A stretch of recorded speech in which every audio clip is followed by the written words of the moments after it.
The film opens as a chocolatier named Willy Wonka arrives in a new city on a ship, as he sets off to sell his creations at the Galleries Gourmet. As he walks around the city, he ends up having to give up most of his money, leaving him penniless and without a place to stay.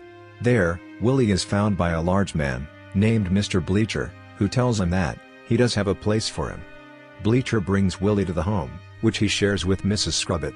They appear friendly, offering Willy gin and a room to sleep, but as Willy is signing their contract, a young girl who works there, named Noodle, whispers to Willy to read the small print before signing.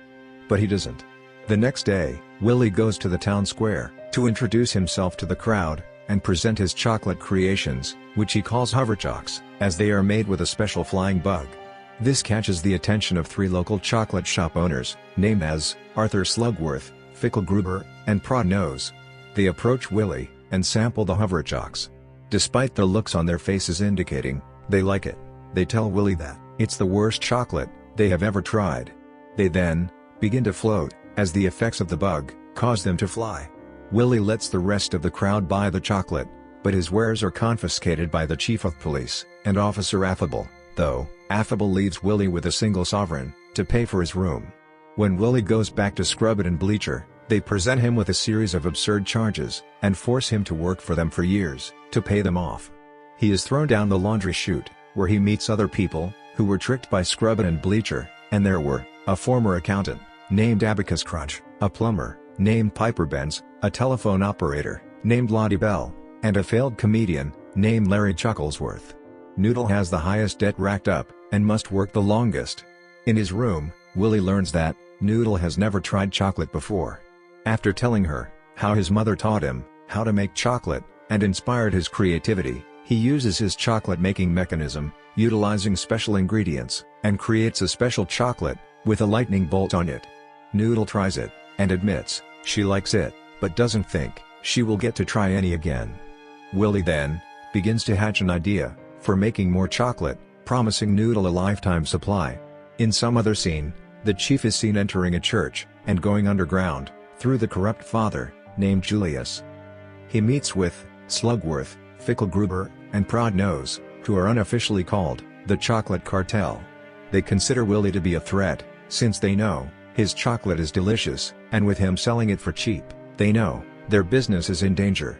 The 3 villains proceed to bribe the chief with a huge amount of chocolate in exchange for dealing with Willy, even if it involves lethal means. Willy and Noodle proceed to create a diversion by tricking Scrubbit into thinking Bleacher is some kind of wealthy aristocrat, while also tricking Bleacher into thinking Scrubbit secretly likes him.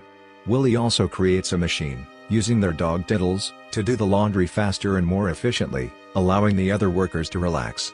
Noodle then accompanies Willy to the zoo, since he said he needs giraffe milk for his next creation. They distract a guard using a truffle that essentially makes him drunk, and Willy goes off to find the giraffe.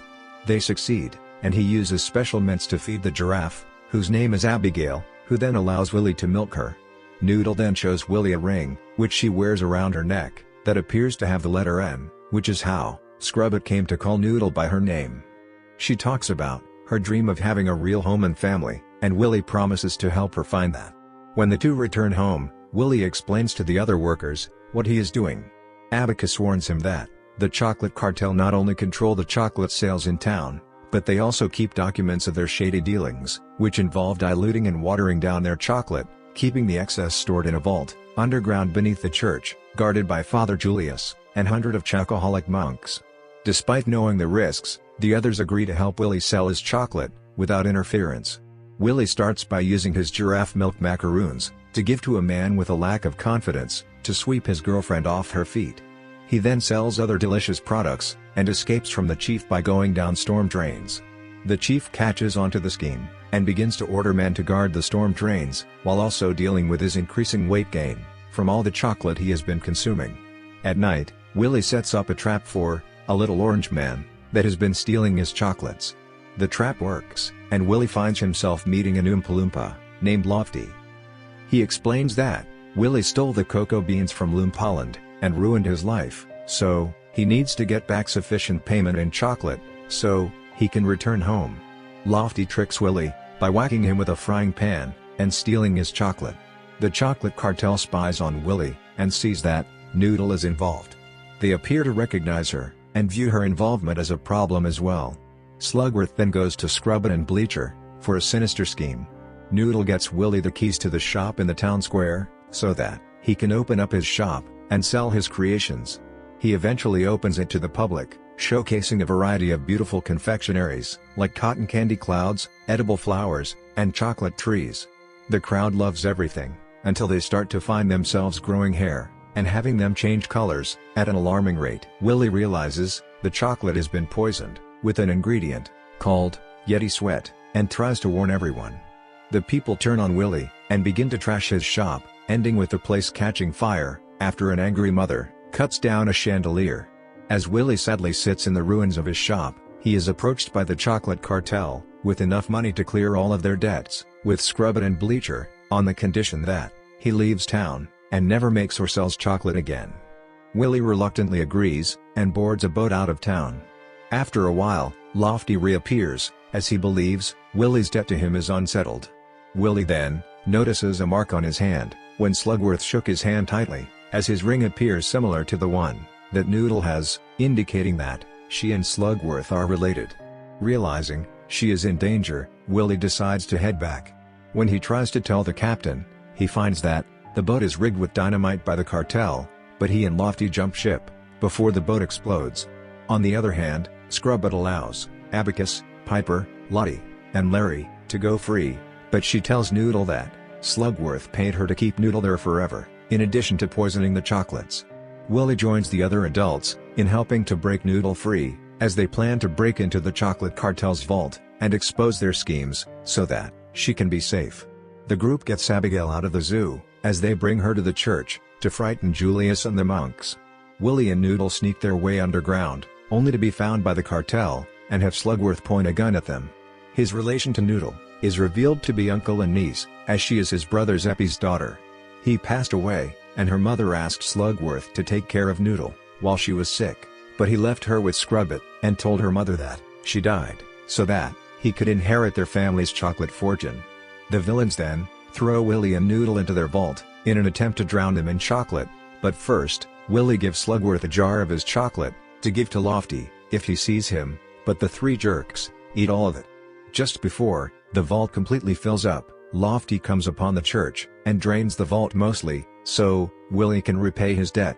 Just as Slugworth, Fickelgruber, and Prodnose start to make their way out, Willie and Noodle emerge with their ledger that exposes their crimes. Affable takes the book and sees the chief's name in it. While the chief is arrested, the cartel attempts to flee, but they find themselves beginning to float again.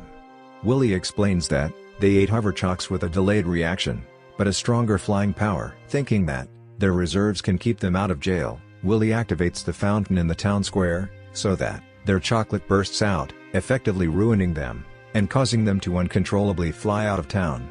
The townsfolk then proceed to sample the chocolate, since it contains Willie's ingredients.